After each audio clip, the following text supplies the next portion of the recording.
नमस्कार, प्रभा साक्षी देख रहे हैं आप। आपके साथ मैं हूं अंकित सिंह। बिहार में इस साल विधानसभा के चुनाव होने हैं और रोज़ बिहार से नई नई खबरें भी आ रही हैं।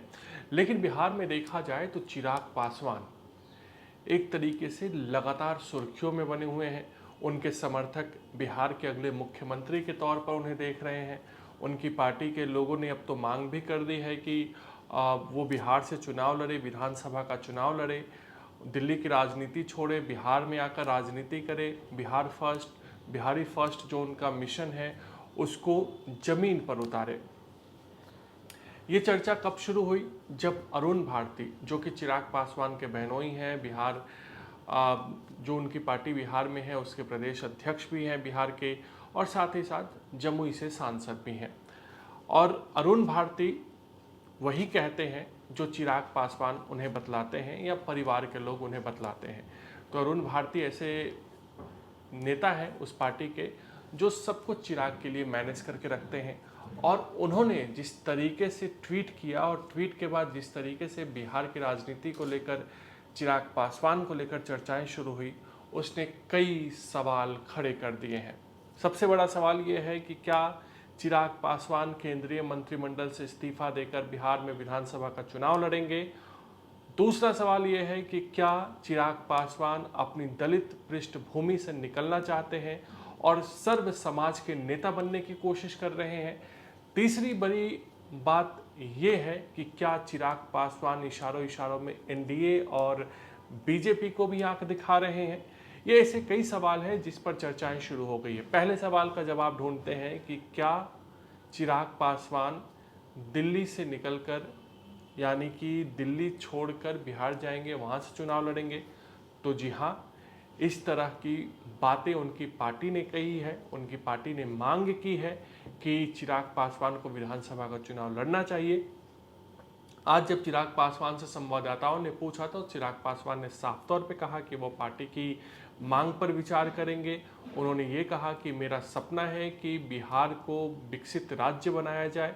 इसके साथ ही उन्होंने यह भी कहा है कि बिहार फर्स्ट उनका मिशन है और मैं इसके लिए काम करना चाहता हूँ। दिल्ली की राजनीति में मैं बहुत ज़्यादा दिन तक नहीं रहना चाहता, जिसका मतलब साफ है कि चिराग पासवान कहीं ना कहीं दिल्ली से ज़्यादा, यानी राष्ट्रीय राजनीति से ज़्यादा बिहार की राजनीति में दिलचस्पी ले रहे हैं। उन्हें कहीं ना कहीं जो उनके समर्थक हैं, जो सीएम पद को लेकर दांव खेल रहे हैं, चिराग पासवान की नज़र उस पर भी हो सकती है। दूसरी चीज़ ये है कि चिराग पासवान खुद को दलित के दायरे से बाहर निकालने की कोशिश कर रहे हैं।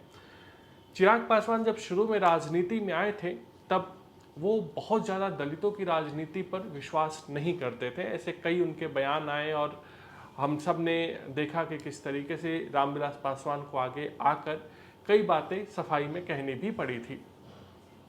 लेकिन उनकी पार्टी की ओर से ये कहा गया है कि चिराग पासवान पूरे बिहार के नेता हैं और पूरे बिहार में वो कहीं से भी विधानसभा का चुनाव लड़ सकते हैं। 243 सीटें बिहार में हैं।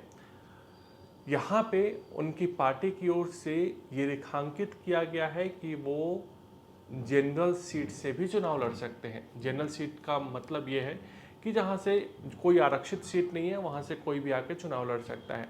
चिराग पासवान चूँकि दलित पृष्ठभूमि से आते हैं, वो आरक्षित सीट से ही सांसद हैं, हाजीपुर से। इससे पहले भी वो आरक्षित सीट यानी कि जमुई से सांसद थे। लेकिन अब पार्टी की ये कोशिश है कि उन्हें जनरल सीट से लड़ाया जाए।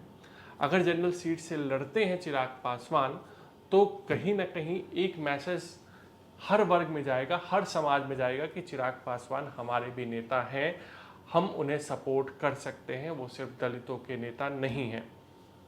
और इसमें कोई संदेह नहीं है कि रामविलास पासवान की पार्टी के जो बैकबोन्स रहे हैं उनमें कई ऐसे सवर्ण नेता भी रहे हैं। चाहे आप सूरजभान सिंह का नाम ले लीजिए या फिर अभी बीना देवी हैं, ऐसे कई नाम, रामा सिंह भी रहे हैं कई दिनों तक।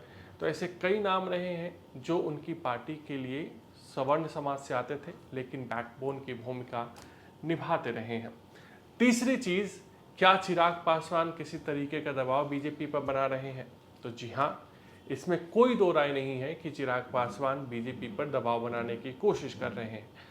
फिलहाल देखा जाए तो एनडीए के लिए एक एक सांसद महत्वपूर्ण है, क्योंकि बीजेपी इस बार अपने दम पर सरकार बनाने में कामयाब नहीं हो पाई है दिल्ली में। ऐसे में चिराग पासवान अगर बिहार की राजनीति की ओर रुख करते हैं तो हाजीपुर की सीट खाली होगी और वहां उपचुनाव होंगे। चिराग पासवान ये चाहते हैं कि बीजेपी कहे उनसे कि नहीं, आप दिल्ली की राजनीति कीजिए, दिल्ली में आप रहिए, दिल्ली में आपको कुछ और भी पद दिए जा सकते हैं। और ऐसे में चिराग पासवान को एक मौका मिल जाएगा ये कहने का कि बिहार में हम इतनी सीटों पर चुनाव लड़ना चाहते हैं। अभी जो खबरें आ रही हैं उसके मुताबिक बीजेपी की जो प्लानिंग है वो ये है कि चिराग पासवान की पार्टी को 18 से 25 सीटें दी जा सकती है चुनाव लड़ने के लिए, जिसमें से कई ऐसे उम्मीदवार होंगे जो बीजेपी के होंगे। लेकिन चिराग पासवान 60 सीटों के आसपास मांग रहे हैं चुनाव लड़ने के लिए, जो एनडीए में फिलहाल पॉसिबल नहीं है। लेकिन चिराग पासवान चाहते हैं कि किसी न किसी तरीके से दबाव बनाकर हम ज़्यादा से ज़्यादा सीटों पर अपने उम्मीदवार उतारें। चिराग पासवान का ये दावा है, क्योंकि 5 उनके सांसद हैं, स्ट्राइक रेट उनकी 100% रही है। वो ये लगातार कह रहे हैं कि कम से कम 30 जो विधानसभा सीटें हैं वो तो मेरी होनी चाहिए, और 60 सीट वो लगातार मांग भी कर रहे हैं। तो देखना दिलचस्प होगा कि चिराग पासवान की राजनीति बिहार में किस करवट ले रही है। लेकिन चिराग पासवान एक बार फिर से उन्होंने कहा है कि नीतीश कुमार बिहार के सीएम बने रहेंगे, आगे भी एनडीए चुनाव जीतती है तो वो सीएम बनेंगे। साथ ही साथ उन्होंने ये भी कहा है कि बिहार में सीएम पद को लेकर वैकेंसी नहीं है।